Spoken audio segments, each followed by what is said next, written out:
Коронавируса в Таджикистане пройдена, ситуация стабильна. Об этом заявил член Всемирной организации здравоохранения Александр Семенов. Известный российский вирусолог ООН считает, что количество инфицированных коронавирусом в Таджикистане может быть ложью.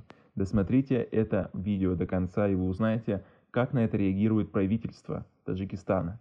Подписывайтесь на наше обновление, чтобы быть в курсе о всех новостях на нашем канале. Что здесь есть высококлассные специалисты, и мы очень рады работать с нашими коллегами. Министерство здравоохранения и социальной защиты населения Таджикистана раскритиковало отчет ООН о ситуации с распространением коронавируса в республике.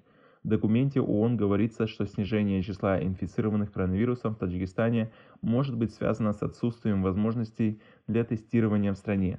В частности, в организации выразили обеспокоенность из-за возможной нехватки лабораторных материалов для проведения тестов на коронавирус в Таджикистане. Как вы относитесь к такому заявлению? Свои ответы пишите нам в комментарии под видео. Проблема с тестированием в Таджикистане вызывает беспокойство с самого начала вспышки, и эксперты неоднократно заявляли, что тестов недостаточно, отметили в Минздраве. В ведомстве подчеркнули, что отчет ООН не соответствует действительности и в республике достаточно материалов для диагностики COVID-19. Тест берем из полости рта специальной палочкой и помещаем ее в пробирку с физраствором. На каждом образце пишем фамилию и имя человека и пронумеровываем. В министерстве также добавили, что ежедневный прирост заболевших коронавирусом постепенно снижается.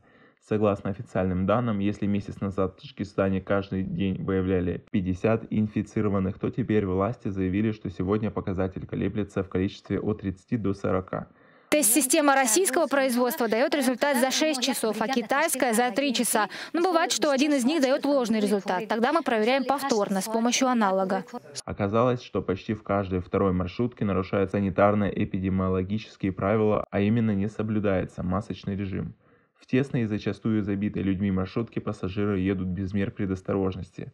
Рабочая проверка, проведенная сотрудниками отдела по борьбе с COVID-19 в Сагдийской области, показала, что в большинстве крупных универмагов Худжанда не соблюдаются элементарные санитарные меры. Штраф теперь налагается из-за нарушения масочного режима в общественном месте. При появлении без маски в парке, на рынке, в магазине, кафе, транспорте и даже на работе гражданину предстоит уплатить от 116 до 290 сомони. Отдельные штрафы предусмотрены за несоблюдение санитарно-эпидемиологических норм. При нарушении правил гигиены во время распространения опасных заболеваний могут выписать неустойку в размере от 2 до 5 минимальных месячных зарплат.